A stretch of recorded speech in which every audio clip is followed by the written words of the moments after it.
Chefs Without Restaurants, episode 123 with David Orozco.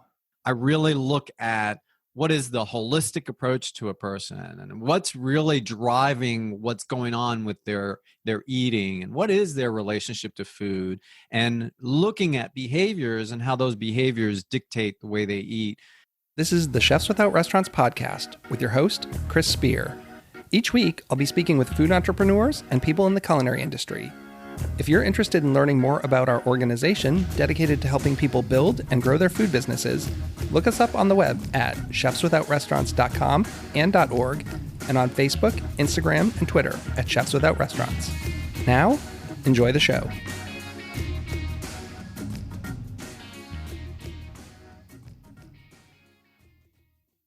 Welcome to Chefs Without Restaurants. I'm your host, Chris Spear.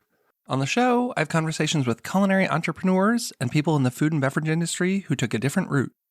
They're caterers, research chefs, personal chefs, cookbook authors, food truckers, farmers, cottage bakers, and all sorts of culinary renegades.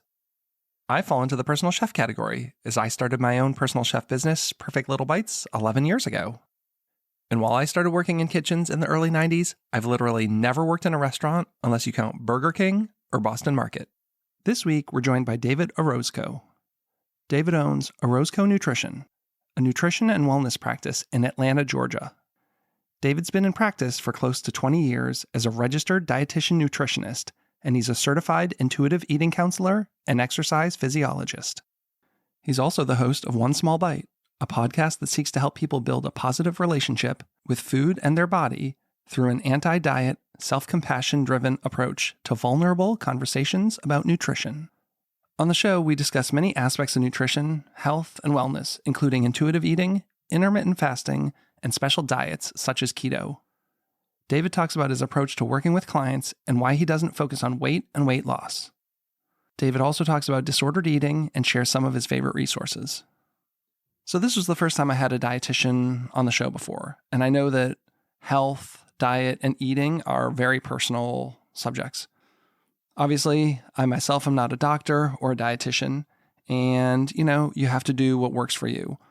I know that diet and nutrition can be one of those hot button subjects. A lot of people are on keto diets, and if that works for you, then great. It's not something that David prescribes necessarily. Some people are on intermittent fasting. I've even done it at times. It sounds like it's not something that David really believes in or advises his clients. Obviously, this is just one man's opinion. I guess with me, two people's opinions. So, we're not looking to offend anyone. I just wanted to have a dietitian on and hear what his approach is to things. I think it's really interesting to get different takes from different people. As you hear in the show, my wife is also a registered dietitian. I think she and David share a lot of the same opinions and mindsets on things, although I don't think they necessarily take the same approach, which is okay. So I hope you enjoy the show. I really hope you get something out of it. Maybe it gives you something to think about. If you have any questions, David's contact info is in there. Reach out to him. And hope everyone enjoys these last 2 weeks of the holiday season. If you celebrate Christmas, have a Merry Christmas. And I will still probably be dropping an episode next week before New Year's. So stick around for the show. It'll be coming right up after a word from this week's sponsor. Did you know restaurants turn over employees 4 times faster than most businesses? What if somebody created an affordable and effective hiring solution for the restaurant industry? What if there were a job site that only focused on people looking for food service jobs? What if that site only cost $50 a year to advertise for every job your restaurant needed? Forget the big corporate sites like Indeed and Monster. Our sponsor, Savory Jobs, has a job site exclusively for restaurants. The best part is, Savory Jobs only charges $50 for an entire year, and you can post all the jobs you want. And for our loyal listeners, use the code SAVORY10 and get 10% off. That's SAVORY10. So go to savoryjobs.com and discover the job site that's shaking up the industry. And remember to use SAVORY10 for 10% off. And now, on with the show. Thanks so much, and have a great week. Well, hey, David, welcome to the show. Thanks for coming on today. Hey, Chris, man, I'm excited about this, and I really am pleased that you had me on, or you're having me on. So thanks for having me. Well, definitely. I mean, you have a podcast called One Small Bite, and I figure that's close enough to Perfect Little Bites that it seemed like it was meant to be, right? Right? That's what I think too. Yeah, absolutely. And I love it, man. I love what I do, and I love talking about small bites and in the nutrition world that I'm in. So we dropped the fact that you have a podcast, and it sounds like you have a nutrition and wellness practice. So let's kind of jump in there. Can you talk about your business, what it is, and what it is you do? Yeah, great. So I'm a registered dietitian nutritionist, and I've had the practice now for going on 15 years. So it originally started with a lot of nutrition classes and corporate wellness stuff. So I did a lot of corporate wellness work. So think education sessions, lunch and learns, corporate wellness, individual coaching and counseling, biomedical health screenings for companies. I moved into a lot more of the personal counseling, so individual nutrition, medical, what we call medical nutrition therapy. And so I moved into that. I slowly started getting on insurance panels, so becoming a credentialed provider for insurance, kind of like a physician. You go to a doctor and your insurance covers it. And so that started growing my business quite a bit. And that's pretty much where I am right now. I have 2 dietitians, a virtual assistant. I used to have an office, but don't need an office anymore. So I got out of that. And like I said, 85% of my business is helping people enhance their relationship with food. And by that, I mean I'm an anti-diet nutritionist, dietitian. And just to give your listeners a little bit of an understanding, the difference is a nutritionist can be anybody. There's no credentialing, there's no schooling. You can have a diet and call yourself a nutritionist. But a registered dietitian nutritionist is someone who has a background, has credentials. They have to go through rigor. So you get into a undergraduate program, then into a graduate program, and then you have to then get supervised hours, so an internship, kind of like the culinary world. And then you then after that have to sit for a national board, and then you have to have continuing educations. And for the first 2 to 5 years, you're pretty much a greenback. You're really learning a lot of the ropes. And so it takes a little while to get into the profession and kind of find a niche in an area that you really like. And so that's where my niche is that anti-diet, compassion-focused nutrition, where I'm really looking at helping people establish that positive relationship with food. So there's no bad or good foods. There's no foods that are off limits. It is, how do we want to do it? And what's the way that our bodies are needing it or wanting it? And so that's the direction that I go with a lot of people. And I often call myself a food therapist. So that means that I am looking at the cross between physiology and emotion. And so how does that relate in relationship to food? And so food, I often tell people, has both a physiological and an emotional response. So there's a physiological feeling and an emotional feeling. And so food does both. And so that's why I call it food therapy. I love that, the term food therapy. We talk a lot about this in my house. My wife is a registered dietitian.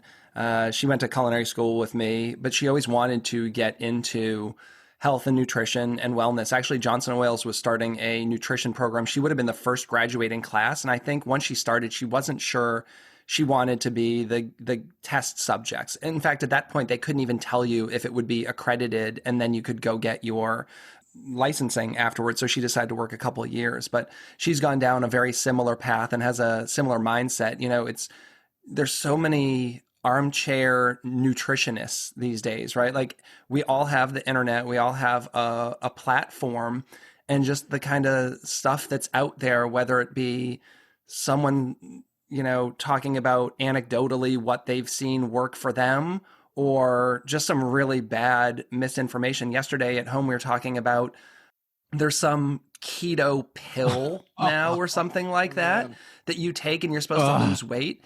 And we were looking into it. But what happened is it doesn't even seem like it's real, but they're saying that it won Shark Tank. And if you were to Google Shark Tank keto pill, supposedly it's a scam. All these companies stole logos and images of the judges on Shark Tank and are actually telling people that it won. And now all these people are out there taking these, they're just like vitamin supplements, and it supposedly helps you burn fat and lose weight. And it's not even, it didn't even do what they said it did. Like it didn't win this, it doesn't, but also it didn't even win this competition. But the fact that they're still out there and the Better Business Bureau hasn't shut them down, it seems like a lot of people are looking for a quick way to lose weight and get healthy, and they're grasping for anything. And there's a lot of snake oil salesmen out there right now kind of capitalizing on that. And I think it's really scary. 100%, my friend, but it's been going on from, oh gosh, ever since the concept of a snake oil salesman. I think that Coca-Cola got started that way too, where they were selling their concoction, their recipe, and that was big because they originally used coca leaves, and they were talking about it being a concoction or it being a medicine or a remedy for lots of ailments. But I don't want to bash any, soft drink or anything, although it's not really about that. But when we talk about the keto pill, it reminds me, one of the reasons I got into nutrition was partly because I was at a place in my life where I was doing a lot of fitness stuff. I was in martial arts. I was doing hiking. I was doing triathlons. I was biking. And I was in a bad place. I didn't like where I was in my life. I was running my family's travel agency, not what I wanted to do. I had a degree in biology, and I thought, okay, this is not great. And then all of a sudden, my mother gets diabetes. And then right after that, she gets diagnosed with colon cancer. And then, talk about adding insult to injury. My father then was diagnosed with prostate cancer and cardiovascular. It was like boom, boom, boom, boom. And then what then happened after that was my parents were big conspiracy theorists, and they thought that the health industry was out to get them, and the pharmaceutical industry, which is not far-fetched from a lot of people, the pharmaceutical industry is out to kill us. And so my mother never wanted to do that.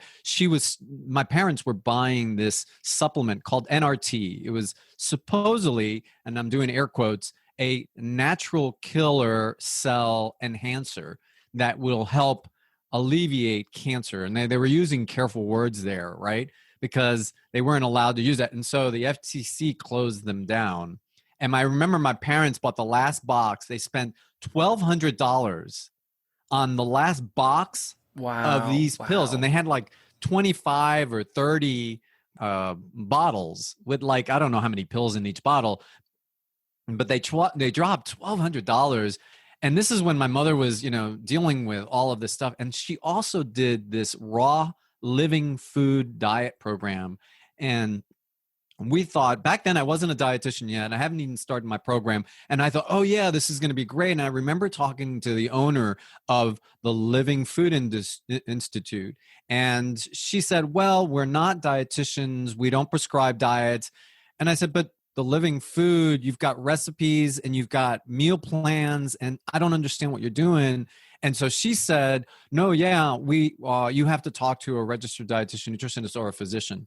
So, man, when I hear you talk about the keto pill, this is something that I probably get at least 3, 4, 5 times a week from either new clients or sometimes even old clients. And that is, what's the quick fix? What's the magic bullet? How do I make this fast? And I tell them, it just doesn't happen that way, and we're always trying to look for ways to outsmart our bodies. And so this is one of the reasons why I love what I do, because I really look at what is the holistic approach to a person and what's really driving what's going on with their eating and what is their relationship to food, and looking at behaviors and how those behaviors dictate the way they eat. And I wish I could have done that with my mom. Granted, that was 18 years ago. So you learn a lot over time. And so to hear you talk about the keto pill, yeah, man, I am faced with that day in and day out. there is no easy fix. And I've talked about this on the show. I've struggled with weight and health since, I was always a stocky or husky kid growing up and bigger. And, I've been concerned, my dad had diabetes, his mom had diabetes, like something that was in our family. And just last year I was pre-diabetic, but I've been able to get that under control through my eating and exercise. And just in the matter of a couple months, been able to drop, my A1C and my glucose levels back to normal levels, which I'm so thankful for. So that's something I'm always monitoring. But, as someone who's been in the obese level of weight for quite some time, trying to figure out what the best way is to get the weight down and keep it off. Yeah, this is where I do a lot of work with chefs like yourself. The world that you live in is fraught with a lot of challenges. Your schedules, sleep, physical activity, eating, times of eating, erratic schedules, the amounts of different foods that you have to try or taste or understand and learn, and then do you have time to eat? And then you're maybe not even eating some of the things you even make. There are a lot of times where I know a lot of chefs that will get home and they're just exhausted. They're not going to cook again. So they'll just order out or they'll drive through, and their lives just have that consistency. And this is where it's really challenging. So a lot of my chef clients, one of the things that I try to do quite often is really focus in on what's going on in their behaviors and how to change that. I love hearing where you are on this. I don't fixate on helping people lose weight. That's not my direction, but I definitely look at someone's health. And so I'm always working on, okay, what's going to make you feel better? And oftentimes people think, okay, what feeling better is getting the weight off. But what you find out is that feeling better is so much more complicated than that. It's so much more than that. And that means it may be just having a little more time to relax or saying no to a few things, not necessarily food, like taking on another job or doing a task for someone else that should be doing it, or not standing up for yourself, or understanding that you need to set some boundaries with your employer about certain times. Although in the restaurant specifically industry, that's really tough, right? Because very, very tough. You're trying to make it and they're gunning for some kind of position and they're jockeying for that position. And it's really, really difficult. So I play a lot with a person's lifestyle. And it is very good to get to a place where a person feels better. And that will often mean that their A1Cs are going to get better and that their blood sugar levels are going to improve and they are going to lose weight. And so one of the ways that I do that is I maneuver through their lifestyle and we look at one small bite. We look at small approaches. I am very familiar with the fact that people will have traumas, and those to me are very major events in a person's life. It doesn't mean that you've had like sexual abuse or drug addiction or you got hit by a car. Sometimes dramatic events or traumatic events could be a celebration that you have or a new position or a promotion or a job change or a lifestyle change. And so that all affects our lives. And so I weave in and out small things that they can do to undo some of those big changes, because people don't handle big changes really well. I mean, let's look at the pandemic, right? People are just still struggling to figure things out, and mental health is a big problem, and we're still not out of it. Yeah, for me, it's not eating meals and then not eating meals when I should. And then by the time you're hungry, you don't eat things that are best for you. That was the biggest adjustment for me. So I never really worked in restaurants. So I would work a job and get home at a decent hour and could still eat. When I started the personal chef thing, I was basically on a restaurant schedule now. So I've never loved fast food, both from a quality and just like, it's just not what I liked eating. But what I found was I would leave my house at 3:00 to drive to a client's house for dinner. So I didn't eat dinner because it's 3:00, but then I'd be there working and leave their house at 9:30, 10, and I'm starving because I hadn't eaten since noon. So I'd go to Taco Bell and get 2 or 3 tacos at 10 o'clock at night. that is, in my opinion, not the best thing. It didn't work for me. And it made me put on about 50 pounds over the course of 3 years, but just feeling not well, not just the weight, but just feeling like you're not eating food that's giving you the nutrients and the quality stuff. And then you just go to bed like almost right away on this heavy stomach. It just wasn't doing me any good. And so now having to figure out, well, what does that mean if I'm leaving the house at 3 and getting back on the road at 10? Like, what am I going to do to eat dinner or whatever that may be? Yeah. I mean, you're literally bringing up a lot of the things that I'm doing with the client. And it's, let's look at what's going on in your life, not look at what you are eating, but look at the consequences that are getting you there. And then how does it feel to be eating that on a regular basis? And so there's nothing wrong with having Taco Bell. There's nothing wrong with having Taco Bell. The problem is, like you said, 10 o'clock, multiple days a week, multiple weeks a year, and then maybe other types of foods very similar to that at that time of the day. And then when you do this, it multiplies. It's a multiplicity factor. I'm getting all tongue-tied. And so what ends up happening is that's the same approach in the opposite. I'm looking at helping small changes occur that will then substitute, kind of like habit changes, that will substitute those old behaviors. And then there's neuroplasticity here too, where you're starting to see that there is more malleability in this. Oh, I can do it this way. Oh, I can set a time at 6 o'clock to have a little something so that I'm not getting home starving. And then I can just have a little something at home when I get there. So then I tie it off, right? Simple things that take that kind of approach. The other thing that you said that was really interesting is a lot of times I'm working with clients and I'm getting them to eat more often. And I'm not talking about 6 meals a day.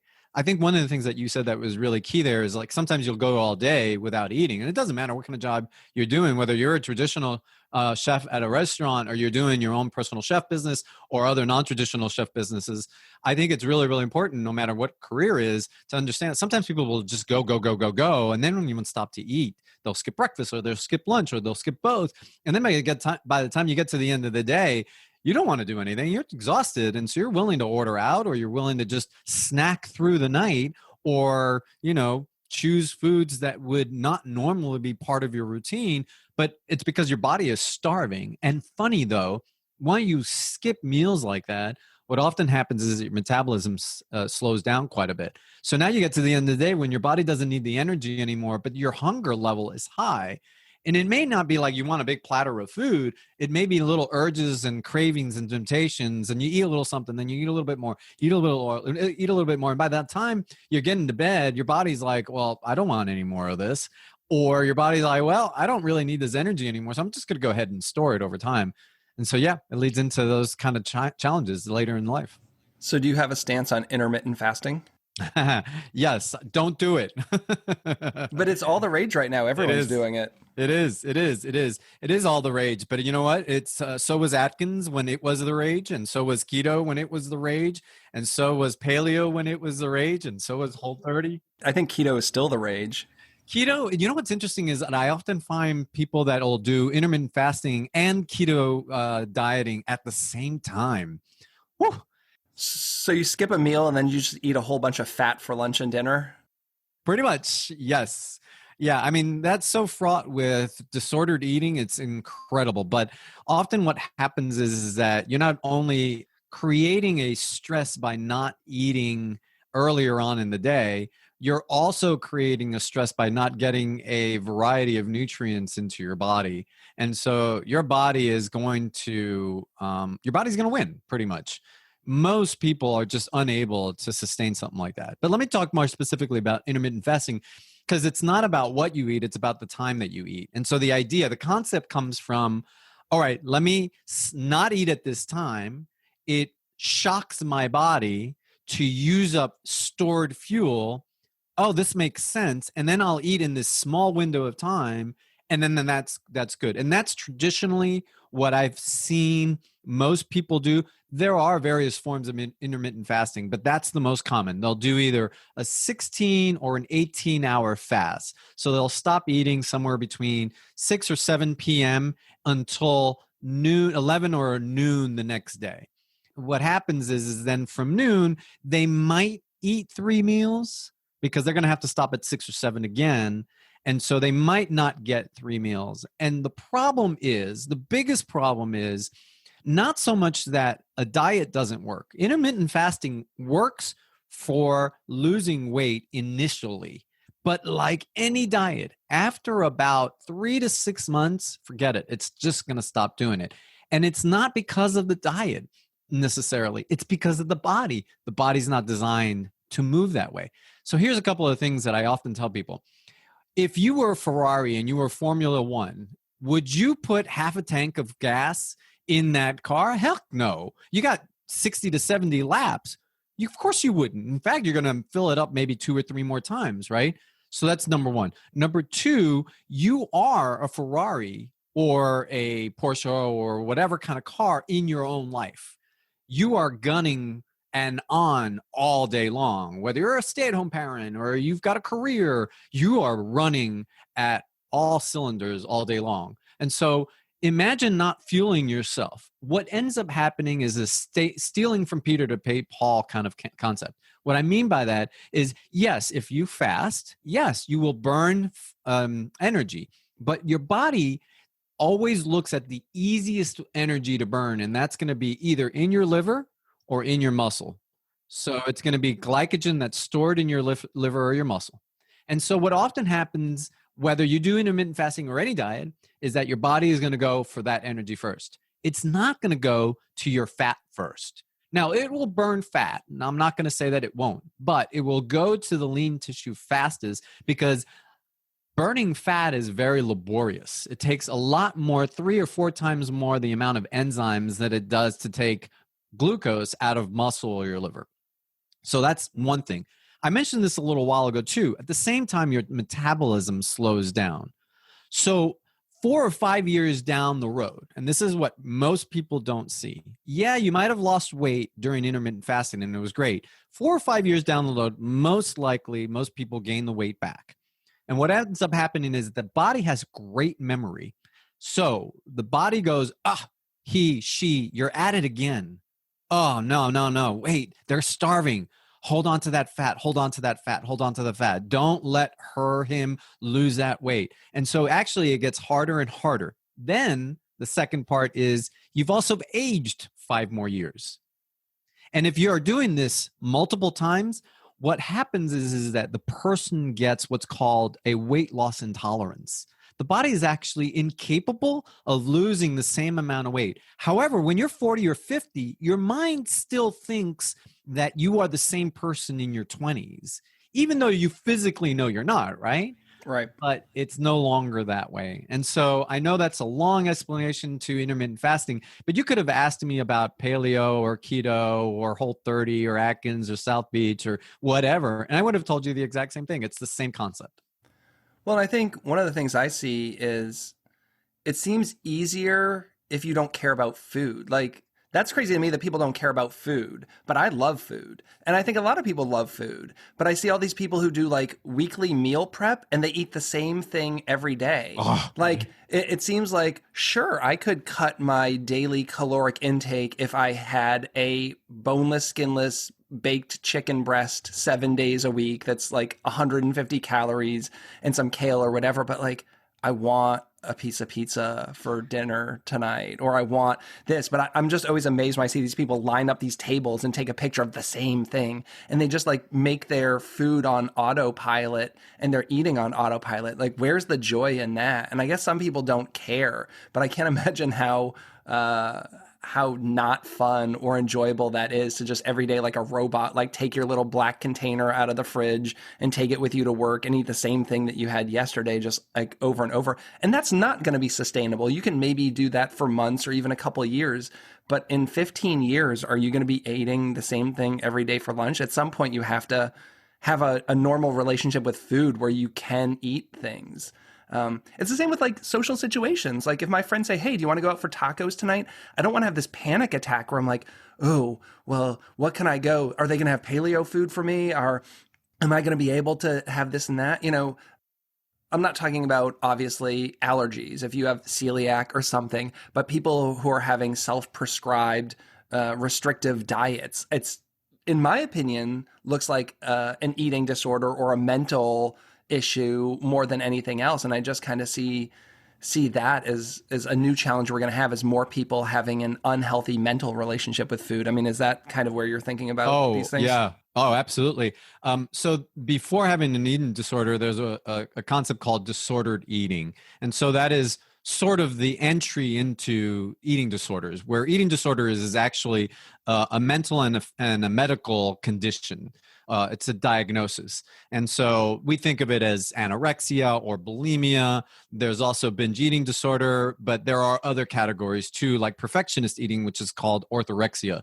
And so disordered eating would be sort of every one of those things at a starting point. It's like it often starts innocently with diets, for example. Diets are an easy access into that disordered eating world, where what you're talking about, social isolation. You can't go out to this restaurant with your friends because you are keto and they don't make anything keto. Or a person that truly has celiac disease has to then maneuver with somebody else that's on some crazy diet. And then socially, you can't hang out with them anymore because it's like, okay, you're putting too much stress on me. Or from a chef standpoint, I mean, I bet you are tired of doing 5 different nutrient restrictions. It's like, oh gosh, I can't do all of that in one meal. Yeah, I have to. If you have more than one, everyone has to get that. I can't split it up. Like if there's one celiac or one gluten-free, I can kind of deal with. But if you're going to throw in something else, like everyone's eating a vegan meal tonight, like everything, I try and make a whole gluten-free meal for everyone because it's going to be so hard to do for different people. So it's like, okay, well, you have like one vegan and one gluten-free. Like we're probably going to have to do a gluten-free vegan meal for a good portion of it. And who wants to eat that way? But I'll tell you, you said something that I think is really, really important, and that is the autopilot zone, the autopilot that people are on. So a lot of the work that I do is getting people to build awareness and consciousness. And so I recently have written this book. It's going to publish in February. And one of the chapters in the book is on consistency. I have these 4 C's, which is curiosity, compassion, commitment, and consistency. And I talk in consistency about the autopilot problem. And that is how we are gunning through the day with the same thing on autopilot. And in many cases, that's extremely important. That's very beneficial because it gives us efficiencies, right? It allows us to do things quickly. So it's helpful. I'm not saying you shouldn't have these things, but when it comes to your diet, we're not slowing down. In fact, one of the examples that I give is a client that I've been working with. And I said to her, well, what time are you having lunch? And she was like, well, it's when I can have it. And I said, okay, we need to prioritize you. This is where self-compassion comes in. We need to prioritize you. You need to put on your calendar, block it, lunchtime, stop, slow down. Because what's going on is that you're not eating the way your body needs, and then you're going to do some crazy diet. That's not giving your body what it needs. And so that's a perfect example of how I'm getting around that automaticity or autopilot concept here, right? So yeah, man, you're spot on. It's like socially, it's isolating. Emotionally, it's challenging. Food-wise, it's boring, and it's the same all the time. And then from an emotional standpoint, it's very, very challenging. It's just like, whoa, I can't do this. And then people start feeling this sense of depletion, of self-worthiness that just goes into the gutter. I can't do this. I'm not good enough. I'm not great. I don't have any discipline. That's why diets are just horrible. Yeah. And we've talked about this a little, you and I. So I'm at the point that I've lost 35 pounds this year, which, I felt like I needed to. And it's not just the weight, it's also, fat makeup and everything. But I wanted to figure out how to do it where I could still enjoy the foods because that was important to me. So taking the time to do it right. For me, it was just making some substitutions and saying like, okay, I'm hungry right now. Obviously, Doritos is a less good choice than, having some fruit. But I also still want to be able to have Doritos at some point. So like figuring out the balance of how often I had those things. And for me, the big component was physical activity. I just found that I wasn't moving like at all. Like, especially when COVID started, I wear Fitbits like, oh, I've taken 2,700 steps and I've been awake for 16 hours. Like, I probably need to move a little more, you know? So just incorporating that, but I always want to be able to eat the things that I want in moderation. Who doesn't? Doesn't that sound great to be able to eat whatever you actually want? Yeah, so I practice something called intuitive eating, which is a foundation of everything that I do. And in intuitive eating, there's a principle called making peace with food. And inside that principle, one of the things that they say is giving yourself unconditional permission to eat. Now, I want to be cautious here because one of the things that you're saying is very, very important. You do want to eat whatever it is that you do want and need. I never focus on a person's weight, though. You've lost 35 pounds. Great for you. But I am never here to work on someone's weight and have them lose weight. Some clients that I work with never lose any weight, but they feel fantastic. That to me is very, very important. Some people feel fantastic, and a consequence of feeling fantastic is that they're losing weight because they're eating in line with what they value. And what I mean, when I start telling people unconditional permission to eat, people freak out. Like, oh my God, you're telling me that I can just eat everything that's going to make me gain weight? And I said, I don't know. Maybe it will. But when you get to a place of making peace with that food, you're not going to have that I'm going to gorge it kind of mentality. You're going to go, oh, it's just Oreo cookies. Oh, it's just Doritos. Oh, it's just a taco. Now, don't get me wrong. I'm not trying to say you can't enjoy it anymore. It's not like, oh, it becomes just bland, normal food. That's not what I'm saying. What I'm saying is there isn't a greater importance of that food than you. Well, I guess weight is a metric and probably the easiest metric, right? Like, because it's something that's measurable, and that doesn't account for so body many things. fat or Yes. all these things. But isn't there a point where, let's say you're 400 pounds and you probably need to lose weight?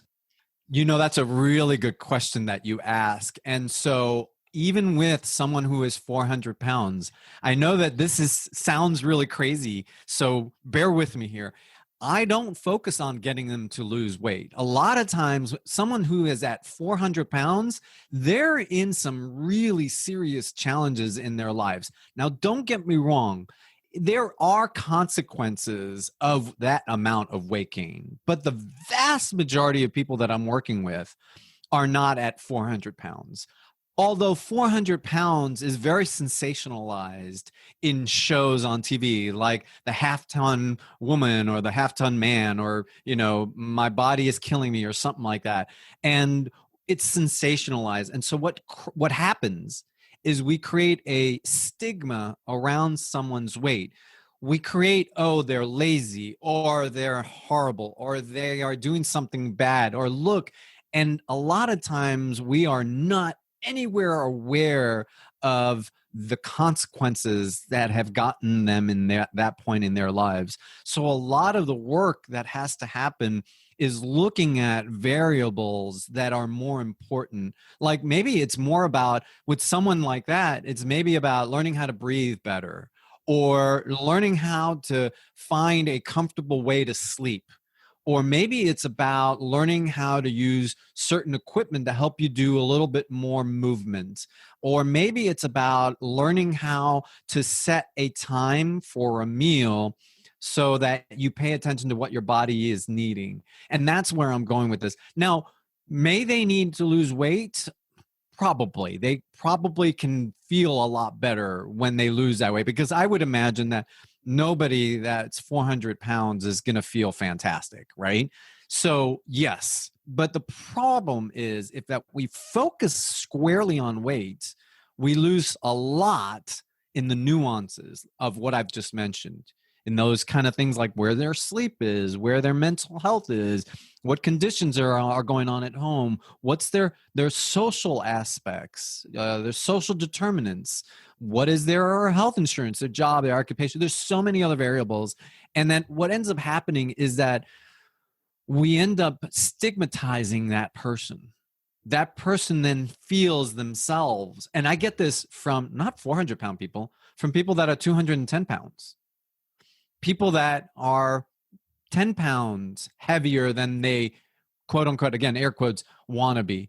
And so what ends up happening is that they feel like they don't belong. And that's a horrible, horrible feeling to have. It's really very challenging. And so what I try really hard to do is get people to go, hey, no, let's pay attention to this, which is something other than their weight in many cases. But I do understand what you're saying. Yes, someone who is 400 pounds needs a lot more help, but that's different. The vast majority of people that I'm working with don't. I do get people that end up getting bariatric surgery too, which is stomach surgery, where they shrink the size of the stomach. And I'm also not judgmental. Look, I'll work with someone around intuitive eating and anti-diet approaches. And if they still feel like they have to do some kind of diet, I tell them, look, I'm with you 100% and I'll support you in any way I can. So I try not to judge them, because look at me, I'm not in a 400-pound body. I'm very privileged. I never gained that kind of weight. I don't know what it's like. So I have to empathize, quite honestly, with a lot of the people that I work with in many regards. Well, I'd love to jump over to your podcast. So you have a podcast. Can you how did you start a podcast? Why did you start a podcast, I guess? It's interesting. There's a financial guru here in Atlanta. He had a national syndicated radio talk show host or talk show back in the late mid 90s. His name is Clark Howard.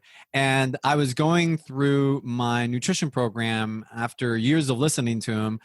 So I graduated in 2005 with my nutrition program. And so I always joked about how I wanted to be the Clark Howard, the radio talk show of nutrition. And so fast forward, I said to my wife, you know what? There's this podcasting course, and I think it was like $600 or something. And I said, this is my opportunity to finally get on the radio, but on a podcast. And she goes, oh, you got to do it. And she goes, but do you have the time? I'm like, I don't care. So I've always wanted to take nutrition, especially what I do, to a lot of people that can't afford nutrition. Health insurance is a big challenge for a lot of people. And so I wanted to reach a lot more people through the anti-diet, compassion-focused approach.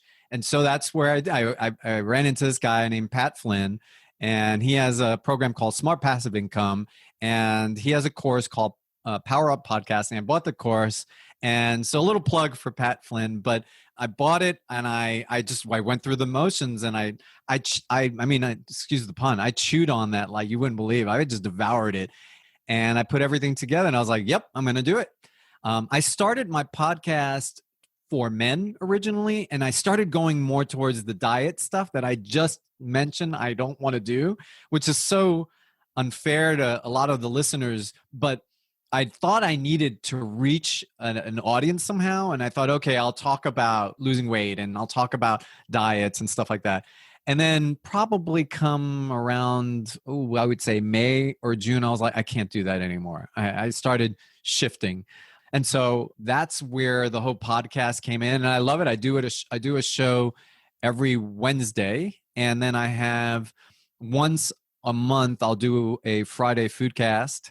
And I'll talk about 15 or 20 minutes. It'll be a solo show, or I talk about a specific area of either intuitive eating or emotional eating or something nutrition, and give people some like 1, 2, 3s on what to do and how to change.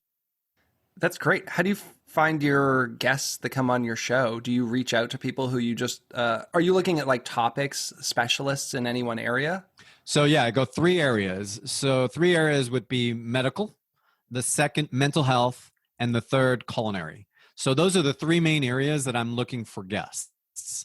Now, every once in a while, I might have guests that have something similar to what I do. Like I've had an athletic trainer.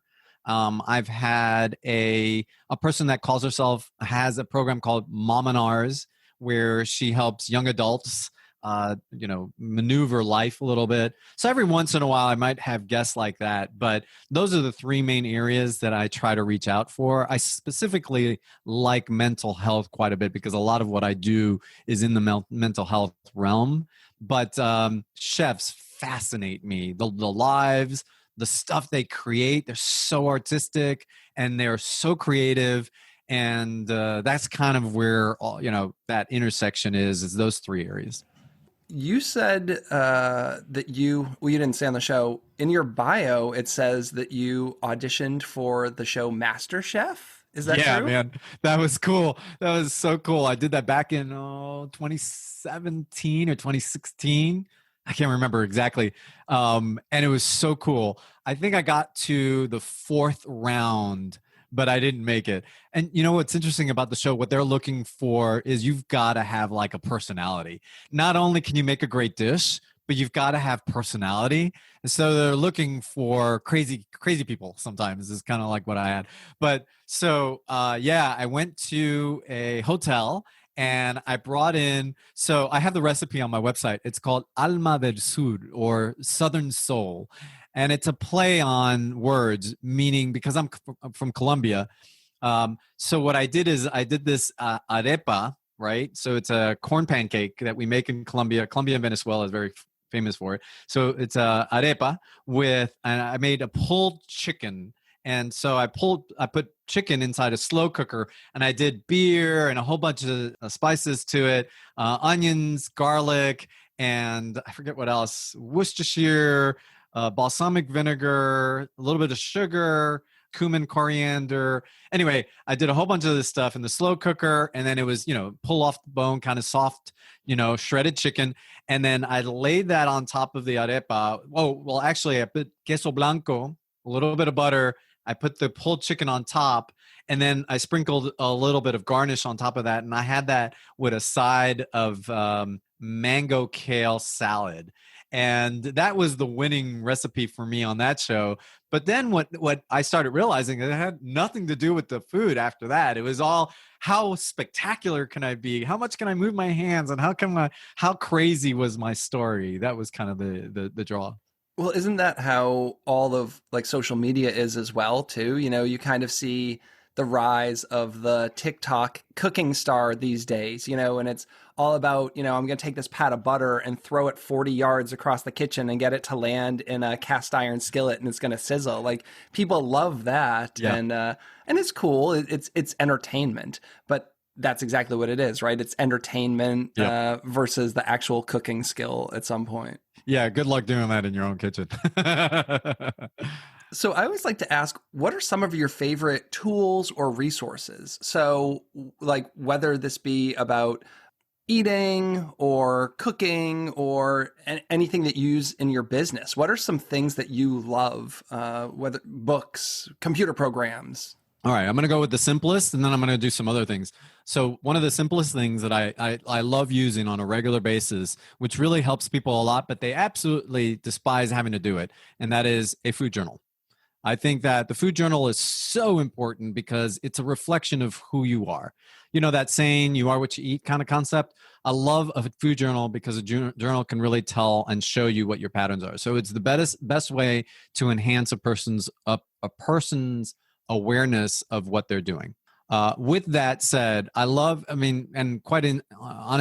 I tell people pen and paper is enough. And there, I really only look for three things. One, the time that you're eating, what you're eating, and what you experienced, either at the moment that you ate or maybe towards the end of the day. That's the only three things that I'm asking people to do. But what it does is it helps people understand emotionally where they are with their eating, as well as what it is that they're doing on a regular basis. Because a lot of us, if you ask someone what they had to eat last night, they have to really scratch their heads, and they can kind of broadly tell you what they had. But when you start parsing down to the specifics, they're like, oh, wait, there were peas in that. Oh, you know what? Actually, I didn't put any salt in that. So you don't really realize how much you're doing something until you start writing a food journal. So that's one of the first tools that I say are easiest and the best thing to do. And I often tell people 3-4 days, and that's it. Even if you're not working with a registered dietitian nutritionist, keep a food journal because that will help you understand your patterns. It'll help you. And also writing it down makes you go, wait, do I have to eat this? So that's very impactful. It's one of the best tools that I have in the arsenal. Along with that, I use an app that I love. There's two of them, but one is called the ATE app, ATE, and it's a photo journaling app. So you take a picture of what you're eating, or you can actually type what you're eating. But it doesn't count calories, doesn't count grams of anything.